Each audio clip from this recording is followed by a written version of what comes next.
Praise the Lord. आप सभी लोगों को आज रविवार के दिन में आराध्य यूट्यूब चैनल में आपको स्वागत है। आइए प्रियो, आज प्रभु को वचन को ध्यान करें। तो रविवार का संदेश सुनने से पहले छोटी सी प्रार्थना करें। छोटी सी प्रार्थना। हालेलुया, स्तुति स्तुति स्तुति, धन्यवाद धन्यवाद धन्यवाद करते हैं यीशु मसीह परम पिता, आपको धन्यवाद करते हैं। पवित्र आत्मा परमेश्वर, आपको धन्यवाद है। रविवार से लेकर रविवार तक प्रभु सारे सप्ताह हमको बचाए, आपको धन्यवाद। तुम्हारे प्रभु पंखों के नीचे हमको रक्षा की, इसलिए धन्यवाद कर। तुम्हारे उद्धार, तुम्हारे आशीर्वाद के लिए धन्यवाद करते हैं प्रभु यीशु मसीह। और एक रविवार के दिन हम देखने के लिए, तुम अच्छे समय के लिए धन्यवाद करते हैं प्रभु। इस सवेरे के समय हम एक मन से इकट्ठा हो रहे हैं प्रभु, तुम्हारे स्वर, तुम्हारे वचन सुनने के लिए तुम्हारे चरणों पर आ रहे हैं यीशु मसीह। तुम्हारे दास का ज्ञान को क्रूस पर छुपा दे प्रभु, क्रूस पर छुपा कर तुम्हारा पवित्र आत्मा के द्वारा प्रभु, पवित्र आत्मा कहते हैं तुम्हारे दास के सिर पर उंडेल करे प्रभु। और क्रूस पर प्रभु, तुम जो हमारे पापों के लिए बलि हुए है, तुम्हारे क्रूस का स्वर, क्रूस का शब्द को हमको सुनाओ प्रभु। निश्चय रूप से प्रभु तुम ही बात करो। तुम्हारे वचन के उजाला पापों को जांच लेने की अनुग्रह दे प्रभु। सारी प्रार्थना को यीशु के नाम से मांगो, आमीन आमीन। प्रिय आपको फिर से और एक बार आप सभी लोगों को धन्यवाद। जय मसीह की सारे दिन की आशीर्वाद प्रभु के जीवन में ले, आमीन हालेलुया। आइए हम प्रभु को वचन को ध्यान करें। तो आज का अपना मूल, इसका मतलब आज का मूल वचन प्रथम पेतरुस की पत्री। देखिए, तो आज का मूल वचन प्रथम पेतरुस की पत्री पहला अध्याय। देखिए, प्रथम पेतरुस की पत्री पहला अध्याय पहला 2 वचन को अपन पढ़ेंगे, पहला 2 वचन को अपन देखेंगे। देखिए, पतरस की ओर से जो यीशु मसीह का प्रेरित है, उन परदेशियों के नाम जो पुंतुस, गलतिया, कप्पदोकिया, आसिया और बितूनिया में तितर बितर होकर रहते हैं, और परमेश्वर पिता के भविष्य ज्ञान के अनुसार पवित्र आत्मा के पवित्र करने के द्वारा आज्ञा मानने और यीशु मसीह के लहू के छिड़के जाने के लिए चुने गए हैं, तुम्हें अत्यंत अनुग्रह और शांति मिलती रहे, आमीन। जो पढ़े वचन को पवित्र आत्मा परमेश्वर अपने बीच में तोड़कर वचन का आशीर्वाद दे, आमीन। सुनिए प्रियो, यहाँ पर पेतरुस की पत्री में भक्त पेतरुस जी ने क्या कर रहे हैं देखेंगे। तो पहले अपने को यहाँ पर मूल वचन समझ में आना है। तो मूल वचन के पीछे इतिहास क्या है, मूल वचन का नींव, उसका नेपथ्य अपने को समझ में आना चाहिए। क्योंकि पत्रियां 3 प्रकार की होती है। पत्री, नए नियम की जो पत्री है वो 3 प्रकार की है। पहला ये है कि व्यक्तिगत पत्र, एक व्यक्ति के उद्देश्य में लिखने का पत्र, सिर्फ एक व्यक्ति के बारे में लिखने का पत्र व्यक्तिगत पत्र है। दूसरा, जहां जहां पर नगर, जहां शहर पर, जो शहर में या जो नगर में है, वो कलीसिया को लिखे हुए पत्र। पहला है एक व्यक्ति के बारे में, और दूसरा है जहां पर जो शहर में या नगर में बसे हुआ कलीसियाओं के बारे में, ये दूसरा पत्र। तीसरा तरह की पत्र ये है कि सार्वत्रिक कलीसिया, इसका मतलब पूरे सारे भक्त जनों के बारे में, सारे भक्त जनों के लिए लिखे हुए पत्र, ये है तीसरा प्रकार का पत्र। तो पूरे 3 प्रकार के, एक व्यक्तिगत पत्र है, और जो एक शहर या नगर में बसे हुए कलीसिया के लिए, और तीसरा जो है सारे भक्त जनों के लिए, सारे भक्त जन लोगों को मिलकर लिखा हुआ पत्र। तो ये पेतरुस का पत्र जो है, ये तीसरे प्रकार का पत्र है। कौन से प्रकार का? तीसरे प्रकार। क्योंकि यहाँ पर पेतरुस जी ने लिख रहा है कि एक व्यक्ति के बारे में नहीं लिख रहा है, एक शहर में जो है वो कलीसिया के बारे में नहीं लिख रहा है, पूरे भक्त जनों के बारे में, सारे भक्त लोगों के बारे में लिख रहा है। भक्त कोटि, इसका मतलब करोड़ों लोग भक्त लोग हैं, उसमें अपन भी आते, तो वो करोड़ों लोगों के लिए लिख रहे पत्र। और इस प्रकार का पत्र है पेतरुस का पत्र, याकूब का पत्र, यूहन्ना जो लिखा है 3 पत्र, और यहूदा का पत्र। जो पेतरुस का पत्र और याकूब का पत्र, इब्रियों का पत्र, और प्रथम यूहन्ना का 3 यूहन्ना का पत्र, आखिरी में यहूदा का पत्र, ये 5 जो पत्र है ये पूरा सार्वत्रिक समुदाय या सार्वत्रिक कलीसिया या सारे भक्त जनों के लिए लिखे हुआ पत्र है। और व्यक्तिगत पत्र बोले तो आपको मालूम ही आएगा, जो तिमोथिस या तीतुस या फिलेमनुस, तिमोथिस तीतुस फिलेमनुस को जो लिखा है वो व्यक्तिगत पत्र है। और एक शहर में है जो रोमियो का पत्र, कोरिन्थी शहर का पत्र, और गलती शहर में जो बसे कलीसिया के लिखे हुए, कुलसी शहर में जो, थेसलोनी शहर में जो है वो कलीसिया के बारे में लिखे हुआ पत्र। तो ये 3 प्रकार का पत्र है। यहाँ पर पेतरुस जी ने ये कह रहे हैं ये सारे भक्त जनों के बारे में लिखा है। तो इसीलिए अपन मूल वचन पढ़ने से, मूल वचन को ध्यान करने से पहले उसका नेपथ्य, उसका मूलांश, उसका मूल, इसका मतलब नींव के पीछे इतिहास को ध्यान करनी चाहिए। तो यहाँ पर पेतरुस जी ने कहा रहा है सारे भक्त जनों को जो कहां पर गलती में और बितनियास में और जहां जहां पर लोग है, पुन्तुस, गलती, कप्पदोकी, आसिया और बितुनिया में जहां पर लोग है वो लोगों के बारे में लिख रहा है। तो ये लोग तितर बितर हो गए, ध्यान से सुनो, ये लोग एक जगह पर नहीं है, तितर बितर उधर इधर भाग गए हैं। तो ये लोग उधर इधर भागे, एक जगह पर नहीं है, इसीलिए वहां पर नाम के द्वारा लिखा है। पुन्तुस लोग अलग है, गलतिया में अलग है, कप्पदोकिया में, आसिया में, बितुनिया में, ये तितर बितर। क्यों तितर बितर हो गए लोग? तितर बितर हो गए इसीलिए पेतरुस ने पत्र लिखना पड़ा। कि इसका कारण क्या है मालूम है? जो प्रेरितों के काम 8वां अध्याय पहला वचन में अपन देख सकते हैं। 8वां अध्याय पहला वचन, 8वां अध्याय पहला वचन देखिए, शाऊल उसकी मृत्यु के साथ सहमत था। उस दिन यरूशलेम की कलीसिया पर बड़ा उपद्रव होने लगा। यरूशलेम की कलीसिया में बहुत बड़ा उपद्रव हुआ है, होने लगा, और प्रेरितों को छोड़कर सबके सब यहूदिया और समरिया देश में तितर बितर हो गए। ये देखिए बात। तो जब यरूशलेम की कलीसिया में बहुत बड़ा उपद्रव आया है, बहुत बड़ा उपद्रव, इसका मतलब बहुत बड़ा क्लेश आया है, बहुत बड़ा दुख के दिन आए हैं, उस उपद्रव में सिर्फ प्रेरितों, जो यीशु मसीह का चेले, जो प्रेरित लोगों को छोड़कर सब विश्वास लोग तितर बितर हो गए, गलती में चले गए, और कप्पदोकिया में, आसिया में और बितुनिया में, पुन्तुस में, ऐसा जहां पर चले गए तितर बितर हो गए विश्वास लोग। पूरा सिर्फ प्रेरित ही यरूशलेम के शहर में है, बाकी कोई नहीं, प्रेरित ही वहां पर है, बाकी लोग तितर बितर हो गए। तो तितर बितर हो गए ये लोग कहां पर है, उसके उद्देश्य, उसका मूल उद्देश्य से पेतरुस जी ने पत्र लिख रहा है। अब ये लोग यात्रीगण, परदेशी बन गए, क्या कह रहे, परदेशी हो गए। इसीलिए वहां पर प्रथम पेतरुस का पत्र पहला वचन में बात कहा है ना पेतरुस जी ने, उन परदेशियों के नाम, उन परदेशी, ये परदेशी हो गए, उनका स्व, इसका मतलब जहां पर उसका जन्म हुआ है, जहां पर उन्होंने बपतिस्मा ली, जहां पर और वचन के द्वारा प्रेरितों की शिक्षा में बढ़े हैं, वो जगह को छोड़ दिए हैं, क्योंकि यरूशलेम में बहुत बड़ा उपद्रव आ चुके हैं, उपद्रव आए हैं, इसीलिए अलग अलग हो गए पूरा चेले, प्रेरितों के चेले, जो आरंभ कलीसिया, प्रेरितों कलीसिया के विश्वासी लोग, तो अलग अलग हो चुके हैं, परदेशी हो गए। इसको रहने के लिए अभी मकान नहीं, स्थिर मकान नहीं है, और कुछ भी उसको अभी अच्छे नहीं है, कुछ भी उनको अच्छे नहीं है, क्योंकि जहां पर बपतिस्मा हुई, जहां पर फायदा हुआ है, वो जगह पर छोड़कर दूसरे गांव में और दूसरे जिला, दूसरे दिग में चलकर, टापू में चलकर बैठ चुके हैं, तितर बितर हो गए। तो इस प्रकार तितर बितर हुए विश्वासी लोगों को पेतरुस जी ने ये बात कह रहा है।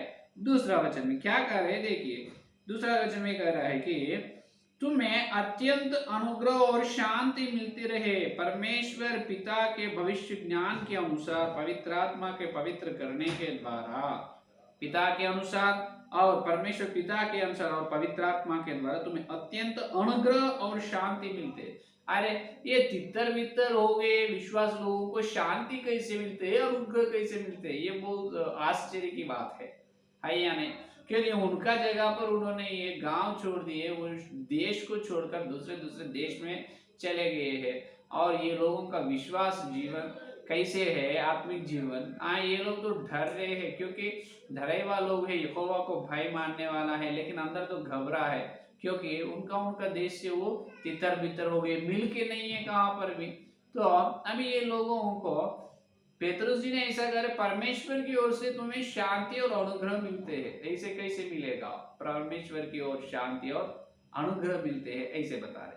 तो शांति और अनुग्रह कैसे मिलेगा? यहाँ पर ये शांति का मतलब यहाँ पर शुभ, क्या है? शुभ, शुभ मिलते हैं, इसका मतलब शुभ होना है तुमको कह रहे। अरे पेतरुस जी ने ऐसे कैसे कह रहे हैं? ये लोग तो परदेशी लोग हैं, यात्रियों हैं। क्या ये भी यात्रीगण बन गए हैं? एक जगह पर नहीं रह रहे, जगह को छोड़कर चले। ये लोगों को क्या कर रहे हैं?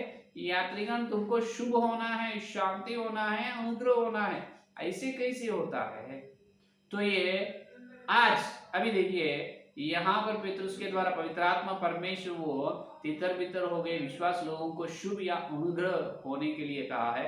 ये फिर होने वाला है, ध्यान से सुनो, ये फिर होने वाला, क्योंकि आखिरी दिनों में, अंत के दिनों में अपन भी तितर बितर होने वाला है। मत्ती का सुसमाचार पत्र देखिए, मत्ती का सुसमाचार पत्र 24 अध्याय में देखिए, मत्ती का सुसमाचार पत्र 24 अध्याय 9 का वचन देखो। 9 का वचन, यीशु ने क्या कहा है? 9 का वचन, तब वे क्लेश दिलाने के लिए तुम्हें पकड़वाएंगे और तुम्हें मार डालेंगे, और मेरे नाम के कारण सब जातियों के लोग तुमसे बैर रखेंगे।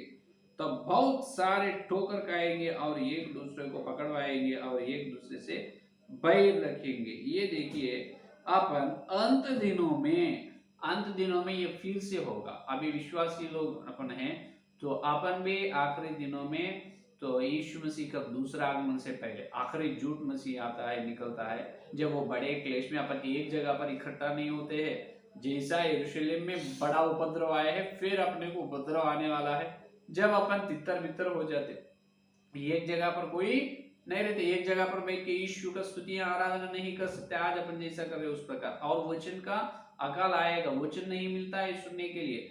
एक परिवार के लोग भी एक जगह पर नहीं रहेगा, तितर बितर हो जाते हैं। तो पहले जो हुआ है वो फिर होने वाला है। जब अपन क्या करना है? जब अपने स्थिति परमेश्वर को मालूम है, तो जब अपन फिर आखिरी दिनों में तितर बितर हो जाते हैं, तब अपने को भी परमेश्वर पिता के और पवित्र आत्मा के द्वारा शुभ या अनुग्रह और शांति मिलते हैं। हालेलुया, ये है असली बात। तो शांति या अनुग्रह क्या है उसके बारे में सुनेंगे आगे मूल वचन में आइए। तो वो फिर होने वाला है, तो इसीलिए अपन भी कुछ दिनों के बाद ये प्रथम पेतरुस की पत्री पहला अध्याय पहला वचन में अपन आ जाते हैं।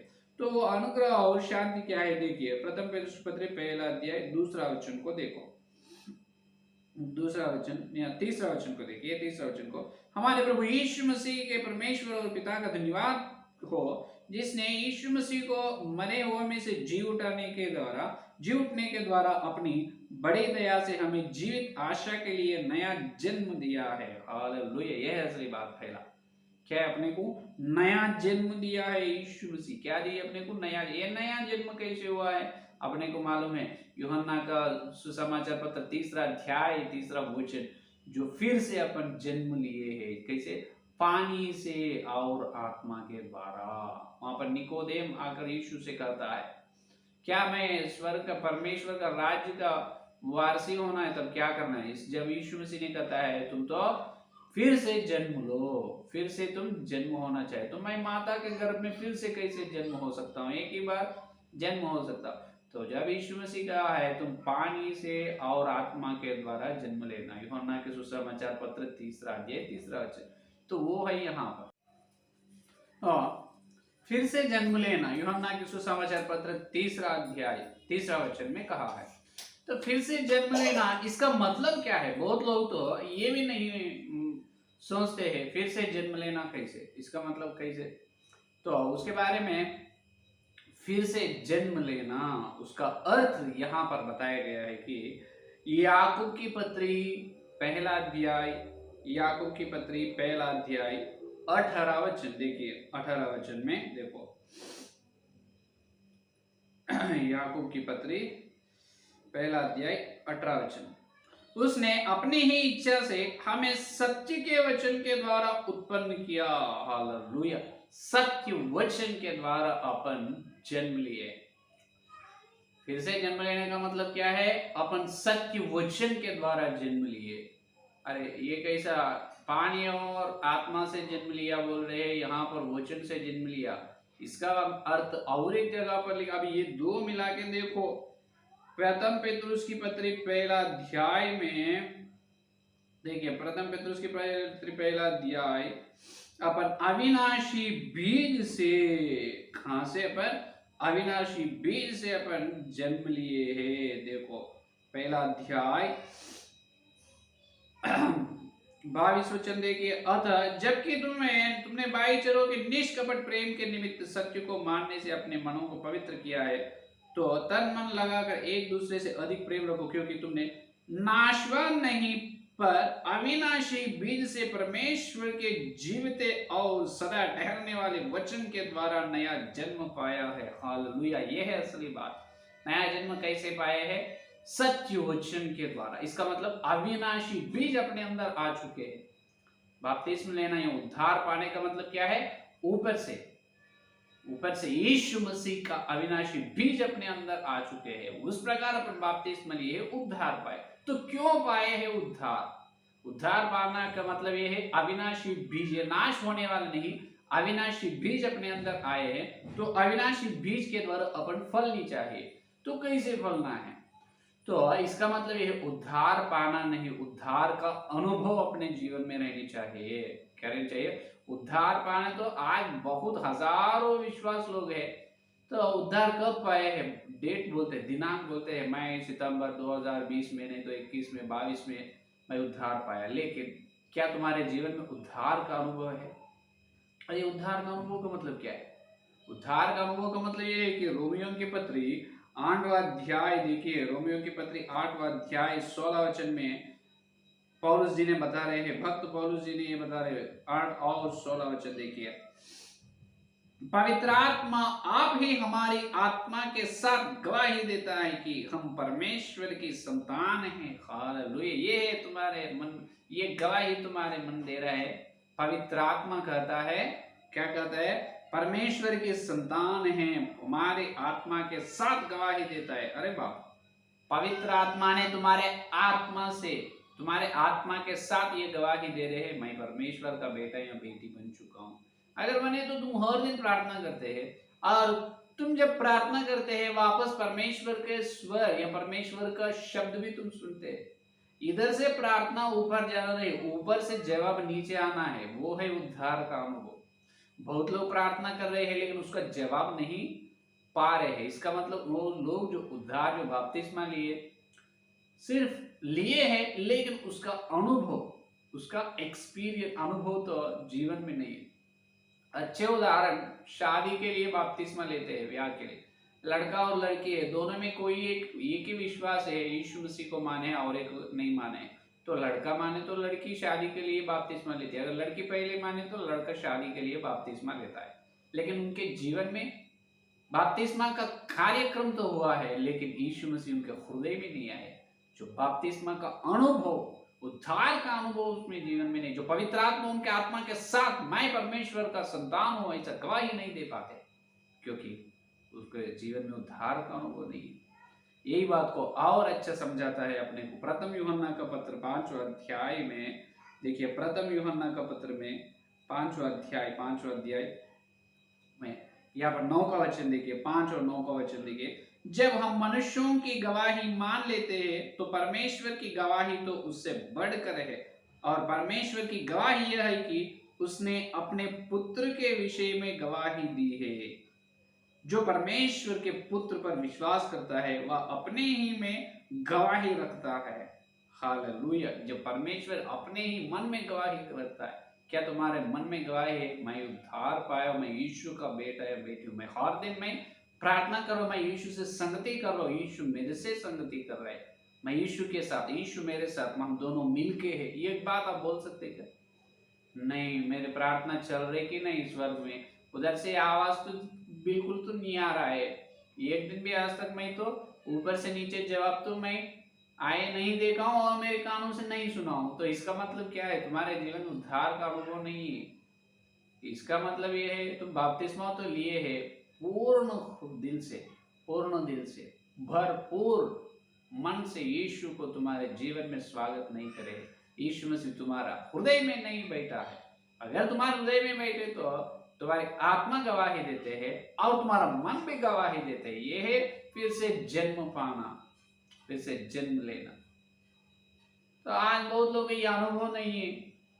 तो अभी देखिए, तो उद्धार का अनुभव जो उद्धार पाए हैं, तुम्हारे आत्मिक जीवन में पहले स्थिति ये है हर दिन प्रार्थना करना, अपने प्रार्थना ऊपर जाना, ऊपर से जवाब अपन पाना है। यीशु मसीह का आवाज, उसका शब्द, उनका शब्द हर दिन सुनना है। तो यही नहीं है। तो अभी तो ऐसा है, अंत दिनों में, आखिरी दिनों में अपन बड़ी उपद्रव से चलना है। जब तितर बितर हो जाते, जब कैसे रहता है तुम्हारा उद्धार का परिस्थिति। अभी एक जगह पर इकट्ठा करके प्रार्थना करे तो ही तुम आत्मिक जीवन में अपन ठीक नहीं है, तो तितर बितर होने के बाद अपनी स्थिति क्या होगा। इसीलिए पहले से ही कह रहा है, जहां जहां पर परदेशी है तितर बितर, उसको परमेश्वर के द्वारा अनुग्रह और शांति मिलना है। तो आप फिर से जन्म ले, इसका मतलब फिर से तुम बपतिस्मा मत लो, पानी में से सही प्रकार से डूबे फिर उठे, तो तुम यीशु मसीह को यही समय बोला, यीशु मेरे अंदर आ जाओ। आज तक मैं तुम्हारे बारे में सही प्रकार से नहीं मान लिया, मैं सही प्रकार से तुमको मेरे अंदर स्वागत नहीं किया, अभी यही पर मैं स्वागत कर, यीशु मेरे दिल में आ जाओ, यीशु मेरे दिल पर बैठ जाओ, यीशु मैं तेरे से संगति करने का, यीशु में सही प्रकार का उद्धार का अनुभव से आगे बढ़ने का अनुभव दीजिए। सिर्फ बपतिस्मा लेने से कुछ नहीं, मैं तुमसे संगति करनी चाहिए, मेरी आत्मा हर समय मेरे अंदर से गवाही देना है। तो परमेश्वर का बेटा है, बेटी, ये गवाही मेरी मन नहीं दे रहा है, मेरा आत्मा नहीं दे रहा है, तो मेरे ठीक नहीं हूं, मेरे उद्धार में सही प्रकार से नहीं गुजर रहा हूं। प्रभु उद्धार का जीवन माफ कीजिए, यीशु मेरे अंदर आ जाओ, अभी बुलाओ, अभी बुलाओ, कुछ भी उसमें गलत नहीं। अभी बुलाने से परमेश्वर तुम्हारे अंदर आ जाएगा, यीशु मसीह तुम्हारे हृदय में आ जाएगा, बुलाए। तो बाद में क्या होगा, बाद में ये होगा कि जो ऐसा उद्धार का अनुभव है जिसके जीवन में, तो उनको एक शुभ वचन यहाँ पर शुभ शांति और अनुग्रह मिलने के कह रहा है। उसके बारे में देखिए प्रथम पेतरुस की पत्री पहला अध्याय, पहला अध्याय तीसरा वचन को देखिए। प्रथम पेतरुस की पत्री पहला अध्याय चौथा वचन में देखो, अर्थात एक अविनाशी और निर्मल और अगर विरासत के लिए जो तुम्हारे लिए स्वर्ग में रखी है, जिनकी रक्षा परमेश्वर की सामर्थ्य विश्वास के द्वारा उस उद्धार के लिए जो आने वाले समय में प्रकट होने वाली है, प्रकट होने वाली है कि जीत जाती है। ये देखिए यहाँ पर 4 का वचन आखिरी में देखिए, 4वां वचन आखिरी में, अर्थात एक अविनाशी और निर्मल और अजर विरासत के लिए जो तुम्हारे लिए स्वर्ग में रखी है। अजर विरासत के लिए अपने लिए स्वर्ग में एक रखा गया है, अजर विरासत के लिए एक अपने लिए स्वर्ग में रखा गया है। तो आने वाले समय में प्रकट होने वाला, अभी तो प्रकट नहीं हुआ, आने वाले समय में एक बहुत बड़ा आशीर्वाद अपन पाने वाला है। वो क्या है, वो एक अजर विरासत की महिमा अपने को लिए परमेश्वर स्वर्ग में रखा है। तो ये महिमा है अपने को, जहां जहां पर तितर बितर हो गए विश्वासी लोग, तब बेफिक्र और चिंता मत कीजिए, तुम्हारे लिए अभी आने वाले महिमा जो है वो प्रकट नहीं हुआ है, प्रकट होने वाले तुम्हारे लिए। तो एक विरासत महिमा है स्वर्ग में, ये शुभ है, ये अच्छे शांति का वचन बता रहे हैं पेतरुस जी। तो ये असली, ये श्रेष्ठ महिमा, इसका मतलब ये ऊंचे अजर विरासत की जो महिमा जो है, तो ये पाना है तो कैसा, अजर विरासत की जो अभी प्रकट होने वाली महिमा जो है वो पाने के लिए अपन क्या करना। तो ऐसे भी ये तो काम करना चाहिए कि यही पहला अध्याय, तो यही पहला अध्याय 22 वचन को देखिए, अतः जबकि तुमने भाई चलों के निष्कपट प्रेम के निमित्त सत्य के मानने से अपने मनों को पवित्र किया है। हालेलुया, सत्य को मानने के लिए मन को पवित्र करना, इसका मतलब सत्य को स्वीकार करने के लिए हमेशा तैयार रहना, ये काम करना है। बस क्या करना है, पहले तो अपन जो अजर विरासत की महिमा, जो ऊंची महिमा जो स्वर्ग में अपन पाना है, तो ये काम करना चाहिए। सत्य को मानने के लिए मन से रहना है, इसका हमेशा सत्य को स्वीकार करने का, सत्य से नम्र रहने के मन अपने अंदर रहनी चाहिए। क्योंकि आजकल सत्य को कोई भी काम नहीं दे रहा है, आज झूठ को ही काम दे रहे हैं, झूठ को काम दे रहे, सत्य को काम नहीं दे रहा है। मैं बहुत बहुत बहुत सेवक लोगों को बताया है कि बहुत हजार विश्वास लोगों को बताया, आप जहां पर प्रेरितों की शिक्षा है, जहां पर हर रविवार रोटी तोड़ने की जो प्रभु भोजन दे रहा है वहां पर चलो, तुम हर रविवार तुम्हारे पापों के बारे में, पाप की क्षमा मांगकर जांच लो, तुम्हारा आत्मिक जीवन को जांच कर योग्यता से प्रभु भोजन लो। लेकिन प्रभु भोजन के कार्यक्रम हर रविवार होनी चाहिए, हर कलीसिया में, हर सेवक हर रविवार प्रभु भोजन, प्रभु को रोटी तोड़नी चाहिए हर पासवार।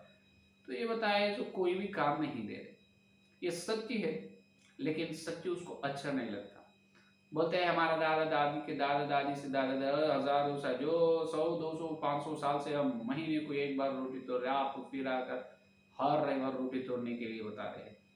तो जितना भी सत्य होने तो हम तो मानते नहीं, ये कान नहीं देते हैं सत्य के लिए। और एक विषय बहुत बड़ी बात यह है कि यीशु मसीह का दूसरा आगमन से पहले कलीसिया स्वर्ग में नहीं जाएगी, बहुत बड़ी क्लेश उठाकर। अभी यरूशलेम में बड़ी उपद्रव आए, उसी प्रकार बड़ी उपद्रव आखिरी झूठ मसीह आना है, उनके द्वारा अपन 3.5 साल सताव में रहते हैं।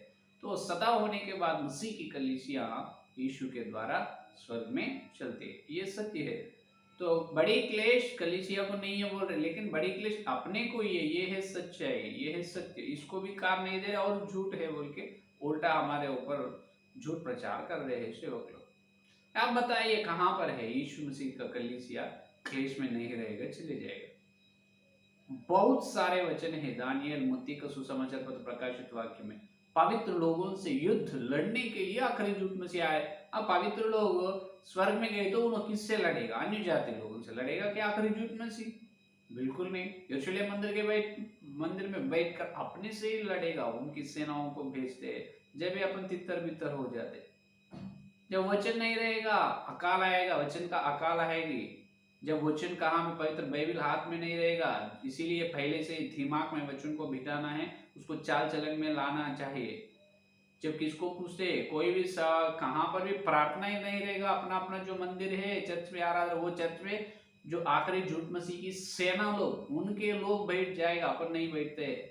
6066 की मुहर हाथ में नहीं तो यहाँ सिर पर डाल लेना चाहिए, माथे पर नहीं तो हाथ पर, माथे हाथ पर 6666 की मुहर, समझ में? तो जब क्या करते हैं, जिसके हाथ जो जिसके माथे पर 666, माफ कीजिए 1000 बताए, माफ कीजिए 666 की मुहर है, उन्हें बच जाएगा। अपन तो मुहर नहीं डाल देते हैं, क्योंकि मुहर डाले तो अपना उद्धार खराब, जब तक जो यीशु मसीह के लिए खड़े हुए वो पूरा बर्बाद हो जाएगा, आत्मिक जीवन फिर से अपन नरक में जाएंगे। तो बता रहे हैं सच्ची ये है, सत्य के लिए काम दो, सत्य को माने तो अजर विरासत की महिमा, इसका मतलब जो उच्च महिमा आपको मिलने वाले है, नहीं तो नहीं। रेवरेंड और बिशप बहुत लोग यही प्रचार कर रहे हैं, जो ये लोग यही बोलते हैं यीशु मसीह के कलीसिया स्वर्ग में जाएगी, लेकिन अपने को क्लेश नहीं है, कुछ भी नहीं। क्या नहीं? क्लेश नहीं, कुछ भी नहीं, आराम से स्वर्ग में देखा, आराम से कुछ नहीं, पहले यहाँ पर क्लेश उठो, बाद में आराम करो स्वर्ग में। समझ में आए? तो पहले कैसे चलनी चाहिए? सत्य को कान दो, सत्य को स्वीकार करो, सत्य को मानो, सत्य को मानना है पहली बात, और निष्कपट प्रेम के निमित्त। और देखिए भाईचारों के निष्कपट प्रेम, भाईचारों के बीच में निष्कपट प्रेम रहनी चाहिए। लेकिन आज ये एक डिनोमिनेशन के व्यक्ति और एक डिनोमिनेशन के व्यक्ति को बैर कर रहे हैं, प्रेम नहीं कर रहे हैं, बैर कर रहे हैं। अरे निष्कपट, इसका मतलब निष्कलंक, निष्कलंक या निरपराधी, असली सच्चाई का प्रेम दिखानी चाहिए। तुम्हारा शरीर को, तुम्हारा परिवार लोग को तुम जैसा प्रेम करते हो उससे अधिक प्रेम भाईचारों को करनी चाहिए, क्योंकि वो लोग और अपने को सबको यीशु मसीह लहू ही शुद्ध किए हैं, और उनको और अपने को यीशु मसीह उनका दाम देकर मोल लिया है। उन्होंने और अपन यीशु मसीह के सिर है, अपन यीशु का शरीर में एक अंग है, तो एक अंग को प्रेम करते और एक अंग को बैर कैसे करते हो? तो अपन निष्कपट प्रेम रखना चाहिए। तो निष्कपट प्रेम किसमें रहेगा, किनके अंदर रहेगा? जो सत्य के लिए कान देते हैं उसके अंदर ही रहे, क्योंकि सत्य के लिए, सत्य को मानने वाला मन जो है वो बहुत दीन मन है, नम्रवान है। हालेलुया। कौन है वो लोग? बहुत दीनवान है और बहुत नम्र लोग हैं। वो लोग क्या करेगा? हमेशा सत्य को ग्रहण कर, सत्य को जो कोई छोटे से लेकर बड़े तो कोई भी, जो शास्त्रों के उजाला में, जो वचन के उजाला में जो क्या है, सत्य क्या है वो खोजते हैं। जो बेरे की कलीसिया के बारे में देखो, पौलुस और सीलास ने उनको संदेश बताए तो हर दिन वो संदेश वैसा है या नहीं शास्त्रों में खोज रहे हैं। तो बेरे कलीसिया का गुण, उनका वो प्रकार का लक्षण आपके अंदर है, आज कहां पर है? जो उद्धार का अनुभव नहीं है, यीशु से बात नहीं करते, यीशु के ओर से जवाब नहीं सुनते, और जो सत्य क्या है, सत्य क्या है वो नहीं मानते, तो ये लोगों को अजर विरासत महिमा कैसे मिलेगा? ये लोगों को परमेश्वर की ओर से और पवित्र आत्मा की ओर से शांति और अनुग्रह कैसे मिलेगी? बिल्कुल नहीं मिलेगी। हाँ, इसीलिए पतरस ने कहा है, जहां जहां पर तितर बितर हो गए विश्वासी लोग, तो सत्य के लिए, सत्य को मानने के लिए हमेशा तैयार रहो, सत्य को कान दो, सत्य से प्रीति करो, भाईचारों से निष्कपट प्रेम से रहो। जब तुम्हें हजार विरासत की महिमा तो तुम्हें प्रकट होने वाली है, वो श्रेष्ठ महिमा तुम्हें स्वर्ग में मिलेगी। तो वो शुभ वचन है, शांति और अनुग्रह की बात है। तो ये आज पवित्र आत्मा परमेश्वर आपसे कह रहे हैं, क्या आप कौन सी स्थिति में हैं? आप सही प्रकार का उद्धार में हो? आप उद्धार का अनुभव आपके जीवन में है, आत्मिक जीवन में?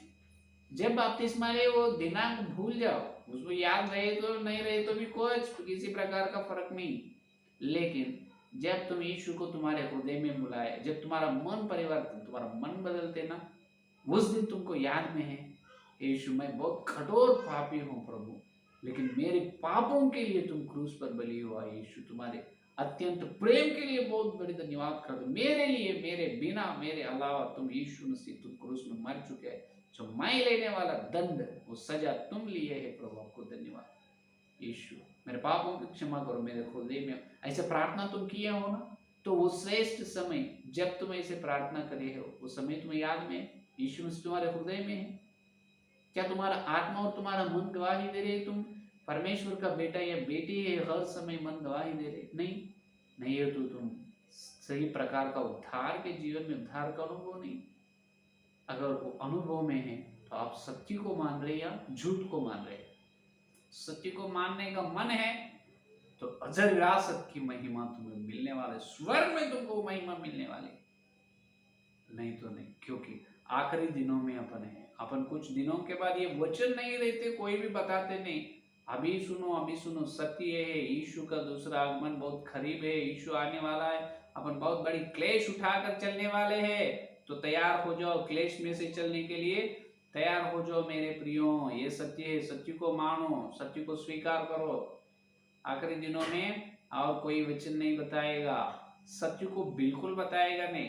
अगर तुम सत्य को कान नहीं दिए तो झूठ कलीसी, आखिरी झूठ मसीह की कलीसिया में चले जाते हैं, आखिरी झूठ मसीह की कलीसिया में चले जाते हैं। तो इसीलिए आप सत्य को मानना है, जब भी अपने को स्वर्ग में ऊंची महिमा पाते हैं, नहीं तो नहीं।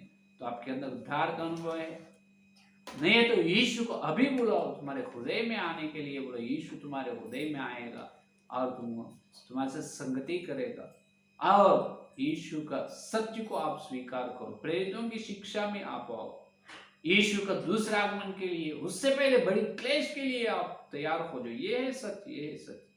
अगर तुम सत्य को इनकार कर रहे हैं और हर रविवार प्रभु भोजन के लिए बैठ रहे, बहुत बड़ा पाप है, बहुत बड़ा पाप है। तो अपन वचन की वजह अपने पापों को अपन जांच कर योग्यता से बपतिस्मा का या उद्धार का सही प्रकार का अनुभव से और सत्य को मानने की, सत्य को मानने की मन से अपन आगे बढ़ेंगे, सत्य को कान देंगे, सत्य अपने को स्वतंत्र करते, और सत्य में यीशु का दूसरा आगमन तक सत्य के लिए खंभा और नेव बनेंगे। उस प्रकार के अनुग्रह पवित्र आत्मा परमेश्वर और परम पिता उनका अनुग्रह और शांति आप सबको दे। आमीन। आइए संदेश फलने के लिए प्रार्थना करें। हालेलुया, हालेलुया, स्तुति स्तुति, धन्यवाद धन्यवाद धन्यवाद करते हैं यीशु मसीह। इस रविवार के तुम्हारे पवित्र आत्मा के द्वारा तुम भेजे तुम्हारे दिव्य संदेश के लिए धन्यवाद करते हैं प्रभु। हाय यीशु मसीह, जब यरूशलेम में बड़ी उपद्रव आने के बाद विश्वासी लोग तितर बितर हो गए प्रभु, जो गलती में और असिया में प्रभु और प्रभु खपदोकिया में प्रभु, जहां जहां पर विश्वासी लोग उनको पेतरुस ने परमपिता तुम्हारे नाम पवित्र आत्मा परमेश्वर तुम्हारे अनुग्रह और शांति मिलने के लिए कहा, ये फिर से होने वाला है प्रभु। ये अंत दिनों में कुछ दिनों के बाद हम भी उधर इधर तितर बितर होने वाला है, जब हमको तुम्हारे अनुग्रह और शुभ होनी चाहिए। तुम्हारा शुभ ये है प्रभु, तुम अजर विरासत की महिमा को स्वर्ग में देने वाला है। तो वो महिमा पाना है तो पहले आप बपतिस्मा का, इस उद्धार का सही प्रकार का अनुभव हमारे अंदर रहना चाहिए। हाँ प्रभु, उद्धार का अनुभव हमारे अंदर नहीं। हमारा प्रार्थना तो हम कर रहे हैं लेकिन तुम्हारे और सब जवाब नहीं पा रहे हैं प्रभु। हमारे पापों को माफ कीजिए, क्षमा कीजिए। हर दिन हम तुम्हारा स्वर सुनने का अनुग्रह दीजिए, तुम्हारे और से जवाब पाने का अनुग्रह दीजिए। विशेष रूप से प्रभु हम सत्य को मानने की मन हमें दीजिए प्रभु, दीजिए प्रभु। जितने लोग इस संदेश सुने और सुनने वाले एक के अंदर हर व्यक्ति को, हर विश्वास, हर सेवक को सत्य में पवित्र, प्रेरितों की शिक्षा में पवित्र करो। हर रविवार प्रभु भोजन में भाग लेने की योग्यता से लेने का अनुग्रह, पवित्रता से लेने का अनुग्रह दीजिए प्रभु। सत्य को कान देने का अनुग्रह दीजिए प्रभु, क्योंकि ये सच्ची ही हमको कल स्वर्ग में प्रभु ऊंची महिमा देने वाला। नहीं तो न्यायासन के सामने हम लज्जित होते हैं प्रभु, लज्जित ना होना पाए। तो इसीलिए प्रभु लज्जित हो ना पाए तो हम सत्य में रहना है प्रभु। हम तो झूठ में है, बहुत लोग प्रभु झूठ को सुन रहे हैं, झूठ को कान दे रहे हैं प्रभु। माफ कीजिए, उनकी आत्मिक अंक खोलो यीशु मसीह। हे पवित्र आत्मा परमेश्वर, उनकी आत्मिक अंक यीशु के नाम में खुलना है, उनका आत्मिक कान यीशु के नाम में खुलना है प्रभु। पापों को क्षमा करो, सब लोगों का पापों को क्षमा करो यीशु। तो पवित्र लोगों से हम पाप की क्षमा मांगे, हृदय में आने वाले हृदय में बैठ जाओ प्रभु। हृदय में, पूरे हृदय पर बैठ कर आप शासन करो, हमारे जीवन को शासन करो। सच्ची को ही हम सुनने की बड़े कलीसिया के लोगों की जिसम रहने का अनुग्रह दीजिए यीशु। तुम्हारे लोगों से हम पापों को क्षमा करो, क्षमा कर रहे हैं, धन्यवाद। पवित्र लोगों से हमारे पापों को क्षमा कर रहे हैं, धन्यवाद धन्यवाद धन्यवाद धन्यवाद। यीशु तुम्हारे पवित्र लोगों को हमारे ऊपर उंडेल किए हैं, धन्यवाद। Hallelujah hallelujah hallelujah. यीशु हमको नए मन दे रहे हैं, धन्यवाद धन्यवाद। हे प्रभु आओ थोड़ी समय हम तुम्हारे श्रेष्ठ प्रभु भोजन में जाने वाला है, योग्य से और पवित्रता से प्रभु हम डरते और कांपते हुए तुम्हारे प्रभु भोजन में भाग लेने करोगे। इस सारी प्रार्थना को यीशु के नाम से मांगते, आमीन। Praise the Lord.